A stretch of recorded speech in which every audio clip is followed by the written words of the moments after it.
Olá, meus caros ouvintes. Mais uma vez eu tenho a alegria de estar com vocês aqui no nosso podcast Redenção e Graça, estudos devocionais do livro de Êxodo.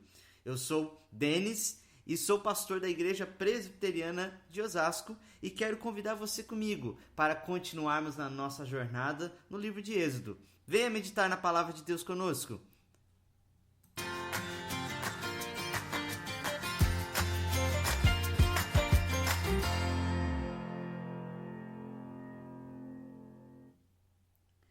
Nós começamos a nossa caminhada na semana passada lendo o capítulo 1 de Êxodo e vimos a grande narrativa que Deus estava aqui então operando para poder libertar o povo da escravidão do Egito e cumprir as suas promessas, as promessas que ele fez aos antepassados do seu povo, a saber, Abraão, Isaque e Jacó. Nós vimos aqui como Deus frustrou os planos e da mesma forma controlou os planos ali do faraó de querer exterminar o povo judeu, de querer oprimir o povo judeu, perseguir. E vemos aqui então o cuidado de Deus para com o povo e especialmente nós vamos ver agora no capítulo 2 o cuidado de Deus para com Moisés. Essa figura conhecida, tão conhecida de todos nós, que Deus usou, no caso aqui do nosso texto, usaria para ser então o libertador do povo, o líder do povo hebreu, a quem Deus constituiu uma nação, de quem nós temos o grande herdeiro, nós temos o grande descendente que é o nosso Senhor Jesus Cristo. Então quero convidar você primeiramente a acompanhar comigo a leitura do capítulo 2, dos versículos de 1 a 10, para nós comentarmos então esse trecho e assim sucessivamente até o final, no versículo 25. Vamos ler então? Diz assim o capítulo 2. Foi-se um homem da casa de Levi e casou com uma descendente de Levi. E a mulher concebeu e deu à luz um filho, e vendo que era formoso, escondeu-o por 3 meses. Não podendo, porém, escondê-lo por mais tempo, tomou um cesto de junco, que palavra difícil, calafetou-o com betume e piche, e pondo nele o menino, largou-o no carriçal à beira do rio. A irmã do menino ficou de longe para observar o que lhe haveria de suceder. Desceu a filha do faraó para se banhar no rio, e as suas donzelas passeavam pela beira do rio. Vendo ela o cesto no carriçal, enviou a sua criada e o tomou. Abrindo-o, viu a criança, e eis que o menino chorava. E teve compaixão dele e disse: Este é menino dos hebreus. Então disse sua irmã, a filha de Faraó: Queres que eu vá chamar uma das hebreias que sirva de ama de leite e te crie a criança? Respondeu-lhe a filha do Faraó: Vai. Saiu, pois, a moça e chamou a mãe do menino. E então lhe disse a filha do Faraó: Leva este menino e cria-mo, pagar-te-ei o teu salário. A mulher tomou o menino e o criou, e sendo o menino já grande, ela o trouxe à filha de Faraó, da qual passou ele a ser filho. E esta lhe chamou Moisés e disse: Porque das águas o tirei. Bem, gente, esse texto ele é muito interessante, porque vai mostrar muito redenção e graça nesse relato da vida de Moisés. Nós vimos então que Deus não havia se esquecido das suas promessas, das promessas que ele havia feito ao seu povo. E aqui o livro de Êxodo então é uma continuidade de Gênesis no que diz respeito a como Deus de fato ele cumpriria essa aliança de fazer de Abraão uma grande nação, instituindo para si um povo separado, um povo eleito, de quem viria o Salvador do mundo, que é o nosso Senhor Jesus Cristo. E é claro que a história desse povo não é apenas a história de um povo judeu, etnicamente falando, mas é uma história de todos nós, cristãos, daqueles que confiam em Jesus. E é interessante como esse capítulo 2 começa, né? Tendo em vista o contexto, o pano de fundo ali de que Faraó mandou, né, que todos matassem os bebês primogênitos que nascessem ali dos hebreus, uma forma de oprimir ali, de impedir que a sua semente se proliferasse na terra do Egito, porque ele de alguma forma temia, né, que os judeus poderiam fazer, que os hebreus poderiam fazer, tomar o governo dos egípcios, como isso já aconteceu com outros povos, segundo nós sabemos na história ali das dinastias egípcias. Então, aqui nós vemos o que aconteceu depois disso, né? Então vamos ver Deus mais uma vez frustrando os planos de Faraó, né? Deus frustrando as intenções de Faraó de querer exterminar o povo, de querer acabar com o povo. Por quê? Olha bem o que aconteceu. É bem assim, um fato que chama muita atenção nesse relato é a ironia de que o faraó quis exterminar, mas o libertador da casa do povo de Deus seria criado dentro da casa do faraó, né? Uma grande ironia, se a gente pode dizer assim, né?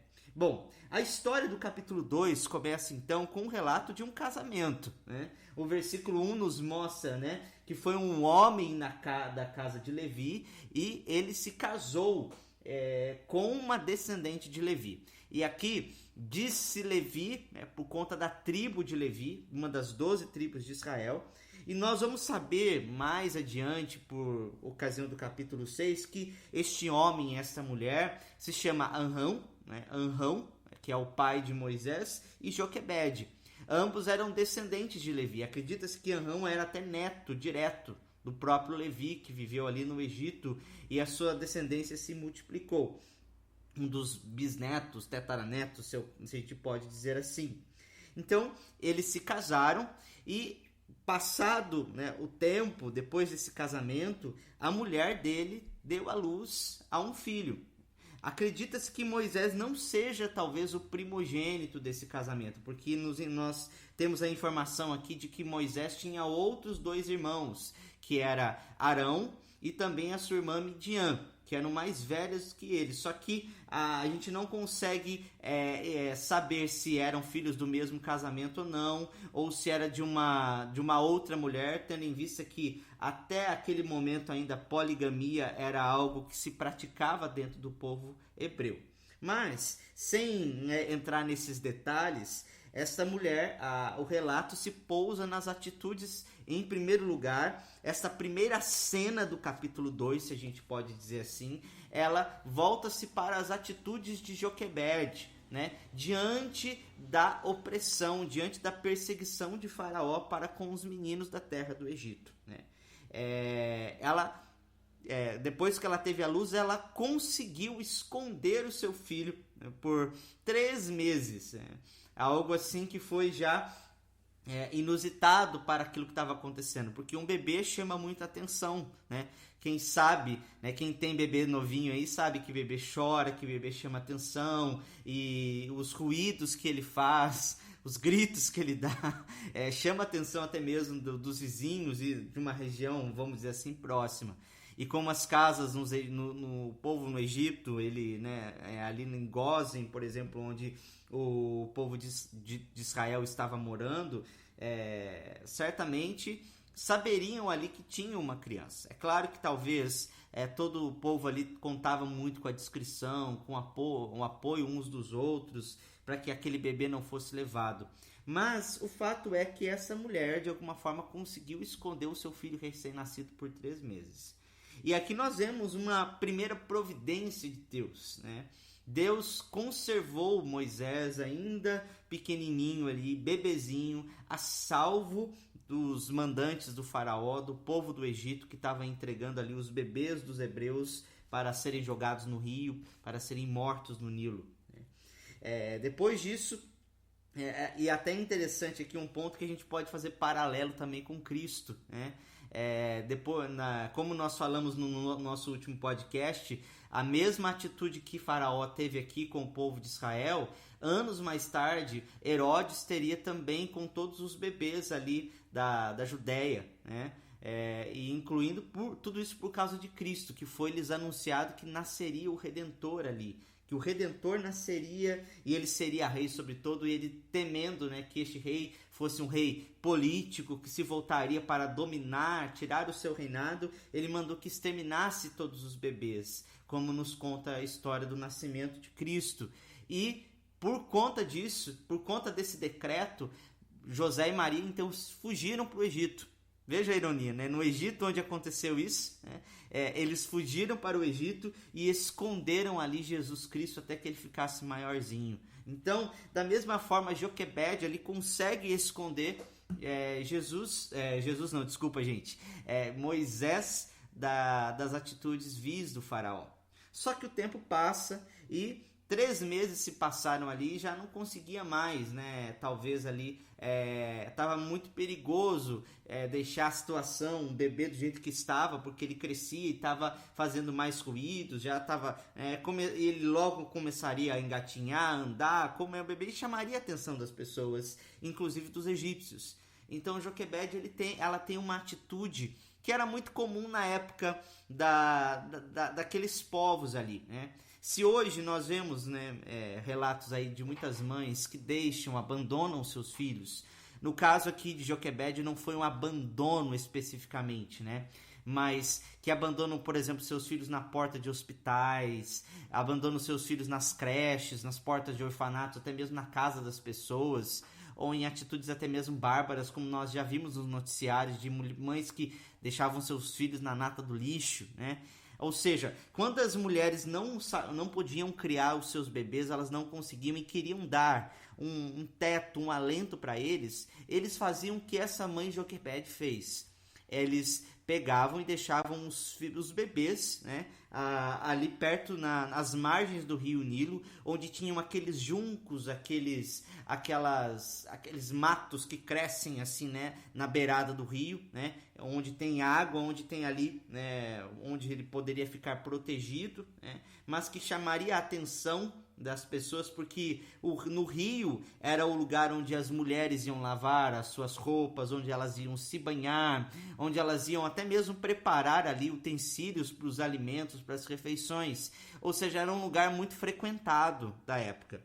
E Joquebede então tem essa ideia, ela compra um cesto feito de papiro, né, podemos dizer assim, da planta papiro mesmo, né? Ou seja, uma planta um pouco mais resistente, que era usada até mesmo para poder escrever os pergaminhos. Ela compra um cesto de papiro que, né, era muito comum no mercado da época, e ela então envolve ali, como se fosse uma arca, ela preenche aquele papiro com betume, para que então não entrasse água, porque ele era impenetrável, fazendo ali de certa forma uma pequena arca, onde ele poderia colocar ali o bebê, né, e jogá-lo, lançá-lo no rio, na esperança de que alguém pudesse o encontrar e dar alento a ele, já que ela não podia, porque se ela ficasse com o bebê, certamente o bebê seria morto, né? Então era um costume das mães, das mulheres fazerem isso com os seus bebês quando elas não tinham condições de cuidar.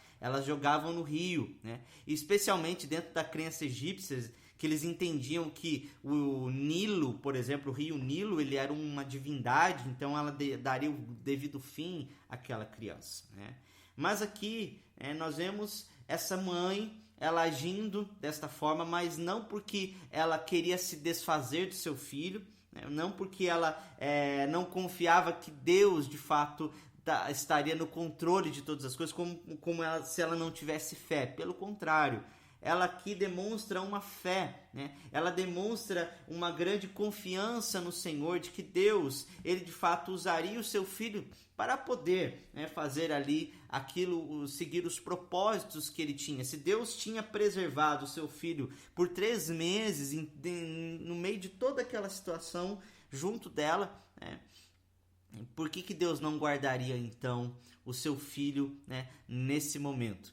Então ela faz isso. Ela teve fé no Senhor e prepara então esse cesto que era usado para poder pôr frutas, até mesmo para colocar porquinhos, podemos dizer, animais dentro desse cesto, Ela prepara com, né, betume ali para que não penetrasse água, infiltrasse água dentro, para que ele ficasse bem vedado, né, tanto da água, né, mas também do calor, porque o sol escaldante do Egito, né, a gente não faz ideia, porque eu não faço ideia porque eu nunca fui ao Egito, né, mas a gente pelos filmes sabe, é uma região desértica, seca, o calor é muito grande, né, e aquilo poderia molestar a criança, poderia também afetar a criança, então ela precisava estar protegida do calor, protegida de submergir nas águas do Nilo, né, que ele flutuasse, e o betume, né, era de fato ali a matéria-prima que eles usavam para poder fazer isso, né? E também é um fato interessante que nós podemos destacar aqui na atitude de Joquebede. Diz o texto que ela não jogou o menino assim no meio do rio, né? E foi, né, pela corrente da água, né? É claro que se isso acontecesse o menino não ia, né? Vamos dizer assim, a probabilidade do menino morrer era muito grande. Mas a prática era que elas jogassem, colocassem um cesto e entre os juncos que cresciam ali na beira do rio, né? Que de certa forma era um lugar onde a corrente de água ela tinha menos intensidade, onde ele ficava mais protegido da vista e até mesmo do perigo de animais que poderiam habitar o rio ali, como crocodilos. Nós sabemos que o crocodilo do rio Nilo é gigante ali, né? Poderia comer, né? Poderia devorar a criança nesse sentido. Então era uma prática deles de colocarem junto, né, dos juncos ali, e os juncos iam levando, a corrente ia levando, né, e ia de certa forma escondendo e protegendo de alguma forma o bebê que estava dentro, né, daquele cesto, né? E foi isso que ela fez, né? Ela colocou ali o bebê dentro desse cestinho e o rio então foi conduzindo, foi sendo levado ali entre os juncos, o bebê foi sendo colocado, né, levado pelo rio Nilo, né? E a sua irmã, tem esse destaque aqui para a irmã de Moisés, né, a sua outra filha, a filha de Joquebede, que acompanhou, né, todo esse processo, até mesmo para poder se certificar que o bebê não seria, né, não aconteceria nada ruim com ele, né?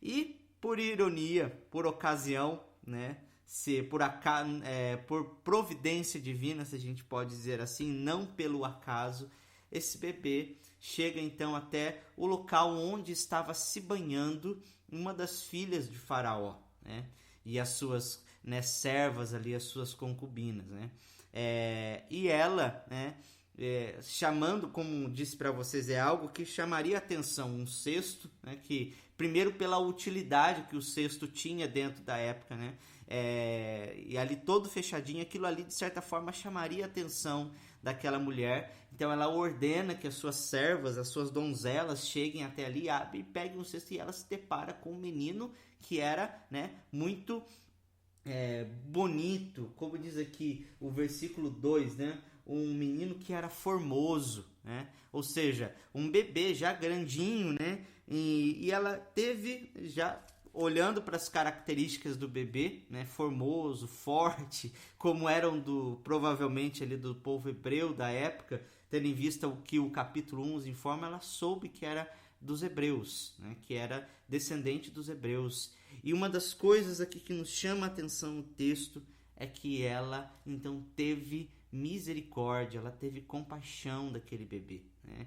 É interessante, porque, né, Faraó, o próprio Faraó que queria a destruição dos meninos, a sua própria filha ali olha para aquele bebê, então teve compaixão daquele menino, né, querendo lhe poupar a vida. E como ela não estava dentro, vamos dizer assim, no patamar social, né, vamos dizer assim, dos hebreus, na época ela estava lá, fazia parte da corte do rei, então aquele decreto não valeria para ela se ela quisesse assumir o bebê como seu filho, se responsabilizar pelo seu filho. Uma das notícias que nós temos também que nos chama atenção nesse relato é que essa filha de Faraó, talvez ela fosse uma das filhas de Faraó um pouco menos notada, né, que chamava menos a atenção. Estima-se que esse Faraó, né, que muitos consideram ali como Ramsés II, provavelmente, ele tinha lá quase 70 filhas, né? Então, ou seja, era talvez alguém com quem ele não tivesse lá tanto contato assim, e por isso, então, ela teve essa maior liberdade de poder criar esse menino. Mas o que eu destaco aqui para nós, gente, é a provisão de Deus, o cuidado de Deus, né? Essa primeira cena que nós vemos aqui desses versículos 1 a 10 mostra como Deus preserva a vida de Moisés, né? Como Deus ali, ele preserva a vida desse rapaz, desse bebezinho, na verdade, fazendo com que ele fosse parar então nas mãos da filha de Faraó. E é interessante, e o texto aqui até joga uma outra, vamos dizer assim, uma outra figura, vamos dizer assim, uma outra ironia aqui, se a gente pode dizer, né? A menina vendo, né, a sua irmã acompanhando tudo ali, vendo que o bebê foi parar nas mãos dessa filha de Faraó, ela sugere a filha de Faraó, né, ousadamente ela chega até ela e olha, eu sei quem pode cuidar desse bebê para você, uma ama de leite. Você quer? E ela autoriza, vai. E ela paga salário para essa mulher, sem saber que essa mulher era a própria mãe de Moisés, né? E aqui o narrador, Moisés, talvez quando contando essa história, diz, olha, a minha mãe, ela recebeu salário para cuidar de mim, né? Um filho, para cuidar do próprio filho, trazendo um pouco dessa ironia, vamos dizer assim, até mesmo tirando sarro com os egípcios, né? Os egípcios, por exemplo, né? Como que eles estavam enganados e como que Deus ele pôde prover até mesmo a sua educação, né? E foi o que aconteceu. Por um tempo, essa mãe cuidou do seu filho, né? Educou o seu filho. E aqui nós entendemos que Deus aqui, ela educou o seu menino, né? De acordo com a lei de Deus. Foi o tempo onde ela ensinou, né? Aquilo que de fato ela já havia aprendido com os seus antepassados a respeito de Deus, a respeito da promessa de Deus. E aqui nós temos uma lição muito importante, gente, uma aplicação muito importante a respeito da educação cristã mesmo, né? De como que nós temos de nos atentar para a educação que nós temos dado aos nossos filhos. Muitas vezes nós desprezamos o fato dos nossos filhos terem pouca idade ou achando que eles não vão entender aquilo que nós estamos falando a respeito do ensino, a respeito de quem Deus é, a respeito dos valores que nós temos de passar. Mas foi nesse período especificamente que Moisés aprendeu a respeito de quem era Deus, de fato, da aliança que Deus tinha feito com os seus pais, né, da promessa que Deus tinha ali de libertar o seu povo, e ele se, né, vamos dizer assim, que ele se identificou como aquele que seria talvez o agente dessa promessa, né? Ele foi educado pela sua própria mãe dentro da sua cultura, dentro da sua fé, se a gente pode dizer. Nós vemos aqui então uma educação pela qual ele passou pelo meio das suas mães, da sua mãe, né? Até quando ele ficou maiorzinho, né? E ele foi entregue então para poder morar ali, talvez até um pouco já na sua idade de adolescente, quando ele foi entregue lá para morar junto da filha de Faraó, que o tomou por seu filho mesmo, né? Então, ele recebeu a verdadeira educação, né? E aqui nos faz refletir, qual é a educação que nós temos dado aos nossos filhos, né? Nós não podemos menosprezar a infância, a primeira infância que nós temos dos nossos pequenos, mas temos, porque é o momento mais propício em que eles vão guardar tudo aquilo de fato, né, que da palavra de Deus, que nós ensinarmos a eles, que pode estar dentro do coração dele. Então, se atente para isso, se você é pai, se você é mãe, o que você tem ensinado para os seus filhos? Você tem exercido esse ensino da fé cristã, dos valores, nesse primeiro momento da infância deles? E se não bastasse isso, ele não foi apenas educado nesse sentido, né? Nós vemos que Deus estava preparando Moisés para assumir posteriormente a liderança que ele tinha, né? Passado algum tempo ele foi lá, então, aprender de toda a ciência, como o livro de Hebreus vai nos ensinar, o livro de Atos vai nos contar depois, né? Dos egípcios.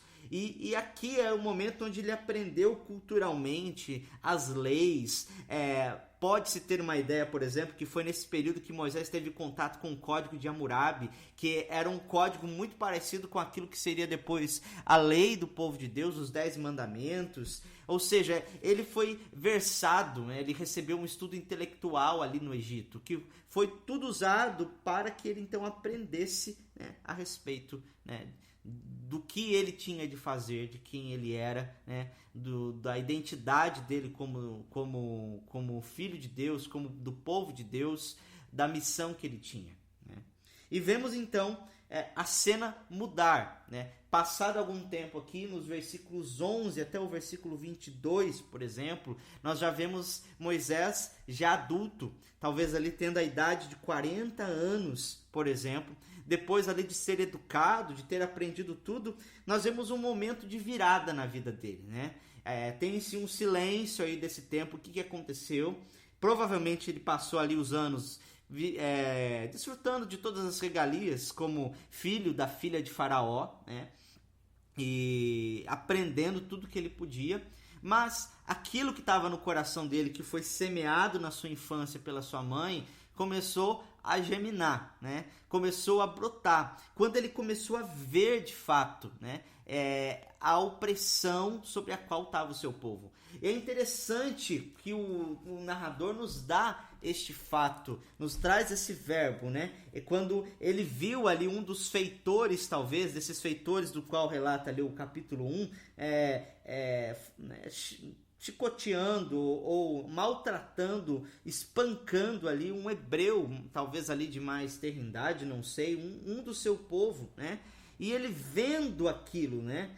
Diz aqui, viu os seus labores penosos, viu os labores penosos do seu povo. Não é apenas a ideia de ver, né, de tomar ciência, mas é a ideia de ver e sentir o que eles estavam sentindo. E até mesmo que o próprio Deus sentia quando ele via. O verbo usado no hebraico aqui emprega essa ideia do que o próprio Deus via e sentia quando o seu povo estava sendo oprimido. E ele teve essa visão, ele teve essa contemplação, ele se encheu de tristeza, de indignação, né, ao ver isso, né?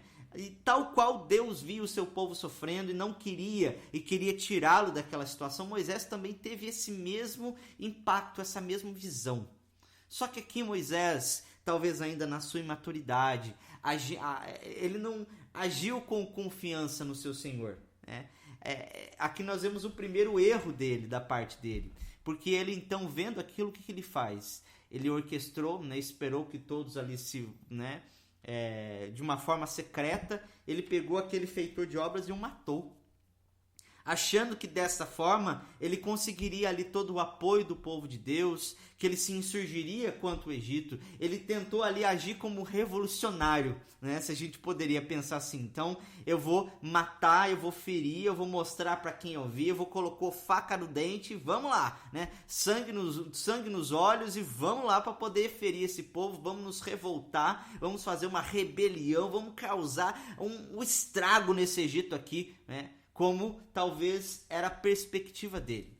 Só que o seu plano foi frustrado pelo próprio Deus. Porque Deus não queria Moisés como um revolucionário, né? Às vezes a gente, nessa perspectiva muito marxista das coisas, a gente vê Moisés ali quer ver Moisés como revolucionário, que se voltou contra o sistema político da época e fazendo revolução, levando ali, né, o povo, né, a se rebelar contra os egípcios, mas não foi nada disso que Moisés fez, né? Num primeiro momento talvez sim, mas essa atitude não foi a atitude que Deus quis dele. Porque mesmo fazendo isso, depois ele foi lá, né, ver que o próprio, né, para você ver o pecado, um hebreu estava batendo em outro hebreu, e ele vendo aquilo ali, indignado com aquela situação, com aquela cena, ele foi lá questionar esses dois hebreus, e eles disseram: olha, quem te colocou por príncipe dentro de nós, no meio de nós? Por acaso você vai fazer com a gente que nem você fez com aquele guarda lá, com aquele feitor, você vai matar a gente também? Aí então Moisés teve ciência de que o plano dele, a atitude dele não deu certo, né? E diz o texto então que ele foge, né? Primeiro aqui mostra como ele foi rejeitado pelo seu próprio povo, e aqui nós podemos fazer até um paralelo com Cristo de alguma forma. É claro que Cristo não se insurgiu contra a vontade do Pai, não quis usar vamos dizer assim, da sua vocação, da missão que ele tinha, né, e agir por conta própria, né? Ele foi obediente até a morte de cruz, como nos ensina, mas ele também foi rejeitado pelo seu povo. O seu povo não creu nele, não quis ele. E da mesma forma, Moisés, nós podemos fazer um pouco desse paralelo com Moisés. Moisés, então, ele foge, né? O faraó toma ciência da atitude de que ele tinha matado um guarda egípcio e fica irado com ele, provavelmente pedindo a sua morte. E Moisés, então, vai para longe, sai da terra do Egito, né, com medo de ser morto até mesmo e se sentindo talvez um fracassado na missão que talvez ele tinha para si, e até que ele chega num local chamado Midian, né? Nós não sabemos a localização exata deste lugar, Midian, mas entendemos que talvez é próximo ali à península do Sinai, situa-se num deserto na península do Sinai, a noroeste da Arábia, né?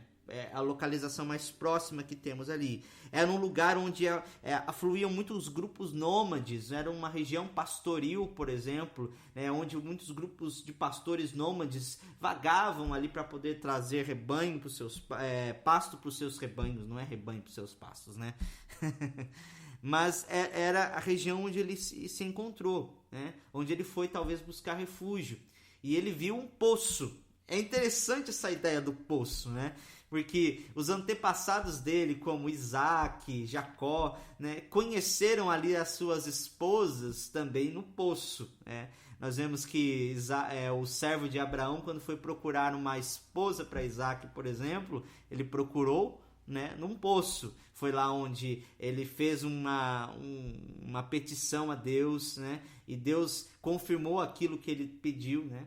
E encontrou ali então Rebeca, né, que deu água para os seus camelos, que acolheu ele. Então ele tomou essa mulher para Isaac como esposa. Nós vemos também que foi num poço onde se deu o encontro de Jacó e Raquel, onde eles se apaixonaram, pode dizer, se eu usar essa palavra, apaixonaram, né? Vamos dizer assim, que eles se afeiçoaram um ao outro, e eles então, né, Jacó quis trabalhar para ter o amor, para se casar com aquela mulher, né, e foi enganado pelo seu sogro, como nós bem sabemos. Está aqui então Moisés diante de um poço ali em Midian, e bem sabemos que essa era uma região muito bem frequentada, né, sabendo que era o lugar onde os estrangeiros chegavam para poder ser acolhidos, né, para poder receber água, para poder receber alguma ajuda por parte dos estrangeiros. E ele chegando lá, ele viu, né, 7 mulheres, né? É interessante aqui o número 7 também sendo usado dentro da perspectiva de perfeição. E essas 7 mulheres estavam sendo ali enxotadas por um grupo de pastores que talvez estavam tentando ali roubar os rebanhos. Elas chegaram naquele lugar com a intenção de dar água para os seus rebanhos, como era um lugar muito frequentado, e alguns pastores ladrões aí, né, nômades talvez, queriam pegar os animais dela, né?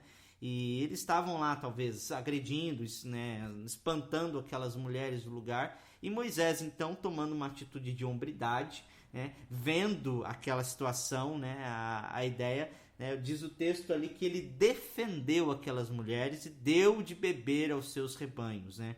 É uma ideia de que essa palavra, né, é usada até mesmo também para Deus em determinadas, que Deus defende o seu povo, ele age em favor dos oprimidos, ele salva, ele concede graça, é generoso, né? Concedeu, ele deu de beber, uma atitude de que mostra também para o caráter, aponta para o caráter divino, né, do nosso Senhor. E Moisés agiu desta forma, dando de beber, né, para aqueles rebanhos e também defendendo aquelas mulheres, né? Ou seja, espantando aqueles pastores, partindo para a briga para que eles não causassem dano a elas. E isso chegou ao conhecimento do pai dessas moças, que nós identificamos, que o texto, o narrador nos identifica aqui como sendo Jetro ou Reuel, né? O nome ali são, talvez a ideia de que ele tenha 2 nomes, e esse era um homem famoso, um sacerdote dali de Midian, né? Não sabemos muito bem qual era a religião que eles praticavam ali dentro de Midian, mas ele tomou conhecimento a respeito disso e ele então chamou, né, o defensor das suas filhas, deu a ele pão, pediu para que elas fossem buscar. Ele devia estar muito tempo sem comida, né, andando ali por aquela região desértica, e chegamos então ali. Ele chegou a esse povoado, a essa região, ele foi acolhido por Jetro. Jetro ali, a ideia é que talvez, né, Moisés tenha se afeiçoado por uma das suas filhas, e Jetro deu uma das suas filhas, chamada Zípora, né, como esposa de Moisés, e ele então passou ali a viver, né? Diz o texto que ele se casou com essa mulher, que ele teve seu primeiro filho, né, que se chamou Gerson, né, na ideia do nome, né, porque eu sou peregrino nessa terra, fazendo um paralelo com os seus patriarcas, com Isaac, Jacó, Abraão, né, que eram peregrinos também, que estavam rumando a terra prometida, e ele estava distante do seu povo. Um nome marcante para isso também nos dá a ideia de que Moisés ainda mantinha no coração a promessa de Deus, o povo de Deus, o seu povo que estava sofrendo no Egito. Aquilo estava na sua mente, apesar dele estar longe, né, e fugindo muitas vezes daquilo que lhe caberia. E por fim, nos versículos de número 23 a 25, nós temos aqui um spoiler do autor, que nos mostra, não é bem uma cena especificamente, né, mas aqui um interlúdio do texto, né, um epílogo talvez, mostrando que, decorridos muitos dias depois que Moisés chegou ali, né, enquanto Moisés se casou, criou a sua vida, talvez a expectativa é de que se passaram ali 40 anos, né, 40 anos depois que Moisés foi do Egito, né, e ele constituiu família naquele lugar em Midian. O rei, né, o faraó morreu, né, e talvez o seu sucessor aí, né, continuou nos mesmos passos que ele, oprimindo o povo de Deus. Diz aqui que Israel estava sob a servidão por causa da opressão dos egípcios, e então clamavam a Deus, até, né, a ideia do clamor, né, para que Deus realmente libertasse. E então Deus aqui, né, o narrador dá um spoiler a respeito do Senhor Deus. Deus agiu, né? Mostra que Deus está no controle de toda a situação, que Deus estava vendo a aflição, que Deus está agindo. O fato do autor empregar verbos humanos aqui, muitas vezes sensoriais, né, como ouvir, lembrar, ver, atentar para aquilo que o povo está sentindo, não é uma ideia de que Deus se esqueceu do povo, não, mas é uma ideia para mostrar em palavras humanas que Deus estava de fato atento à situação do seu povo, né? Uma antropofagia aqui, se a gente pode descrever dessa forma, né? Deus estava cuidando de tudo, Deus estava providenciando a libertação, Deus iria cumprir as suas promessas. E para nós terminarmos esse podcast, né, que reflexões nós temos aqui, né? Primeiramente, né, lembrando ali do episódio do Moisés revolucionário, né, nós aprendemos que as motivações corretas, elas devem ser seguidas por atitudes corretas, né? Deus é quem libertaria o povo e usaria Moisés apenas como um instrumento dele, né? Não o contrário, não seria ele o grande orquestrador de todo esse plano, né? Nós vemos aqui também que Deus age com graça, preservando Moisés da morte, né, permitindo que ele fosse educado nos seus caminhos pela sua mãe, né. Também vemos ele, né, se comprometendo com a cosmovisão, com a visão de fé do seu povo, né, e não sendo corrompido pela visão idólatra do Egito, né. Deus preparando ele para ser o líder do povo, mesmo utilizando ali os seus fracassos, né? Quando ele achou que ele estava no auge, não foi naquele momento, teve que ser quebrado. Deus fez com que ele fosse afligido, passasse por um momento de dor, de reconstrução na sua vida, e Deus assim agiu para que formasse o líder que Moisés deveria ser, né? Então, Deus usou graça, nós vemos muita graça de Deus ali, nos erros de Moisés, nas imperfeições de Moisés, e o tratando para ser o libertador, o líder do povo de Deus, né? E Deus, desde a eternidade, nós vemos aqui nesse final do capítulo 2, que ele já havia consolidado o seu plano de redenção, né? Deus já sabia, né? Deus já estava agindo por meio do seu povo antes da fundação do mundo. Deus já tinha preparado ali o libertador do povo de Deus, do povo de Israel ali no Egito, bem como o grande libertador que nos livraria dos nossos pecados, né? E, né, nós vemos essa redenção ainda, né, na história que se repete com o próprio nascimento do Senhor Jesus, né? O Senhor também preservou o Filho de Deus, né, Jesus Cristo, das garras de Herodes, ali, da morte, bem como livrando ali, né, dos desejos malignos de Herodes, por exemplo, né, para poder conceder a nós, né, a graça, a salvação, né? Então nós vemos o grande paralelo, né, da grande história da redenção ali se repetindo em Cristo nesse momento de Êxodo, né? Deus preparando Cristo, fazendo com que ele aprendesse ali todos os intentos, os propósitos de Deus que ele, né, teria de tomar no cumprimento da sua missão como o Senhor, como nosso Salvador. Então, esse relato do capítulo 2, ele é maravilhoso, e eu espero que você possa refletir, ler e refletir, né, naquilo que nós meditamos aqui, nesse pequeno estudo que nós estamos fazendo de Êxodo, vendo redenção e graça de Deus, né, como que Deus cuida do seu povo e como que ele está cuidando de nós também, né? Lembramos-nos mais uma vez de toda a nossa situação aqui. Deus está no controle de tudo, gente.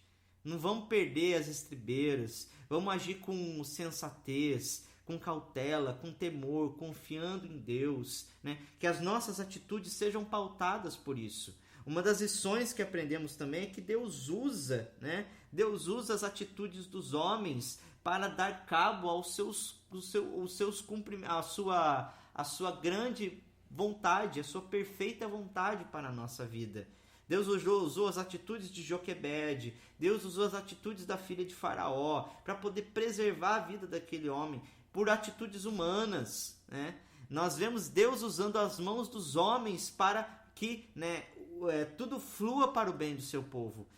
E assim acontece conosco nos dias de hoje também. Vamos confiar no Senhor, que Deus está abençoando, que Deus está cuidando de nós, Deus está preservando a nossa vida nesse momento, e vamos ter fé e confiança no Senhor, que já cumpriu o seu plano da redenção e tem nos dado graça em todo o tempo. Então, eu me despeço aqui de vocês, né? E nós então nos encontramos na próxima quarta-feira, próxima quarta ou quinta-feira, no seu horário que você vai ouvir esse podcast, mas espero que seja abençoador para você.